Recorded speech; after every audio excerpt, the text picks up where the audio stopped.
बुझ्यौ नास्ट के हो, नास्टले के गर्छ,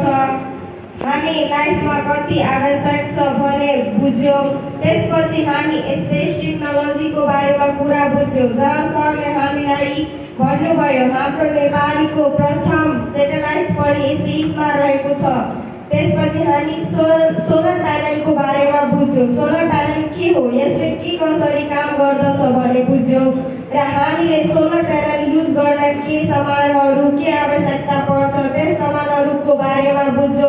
र हिजो त्यो सोलर प्यानलको बारेमा एसी डीसी बल्बहरू पनि बाल्यौ। त्यसपछि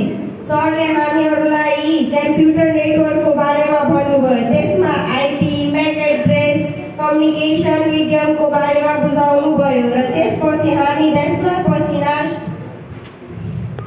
के कस्तो कामहरू गर्न सक्छौँ, नास्ट के हो, अहिले के गरिरहेछ, हामी नास्टसँग कसरी जोड्न सक्छौँ भनेर बुझ्यौँ र आज सोलर बिग्रियो भने कसरी ठिक गर्न सक्छौँ खेले। त्यसपछि नेपालमा के कस्तो टेक्नोलोजी छ र के कसरी नेपालमा टेक्नोलोजी विकास हुन्छ, कसरी नेपालमा टेक्नोलोजी स्टार्ट भयो सिक्यो र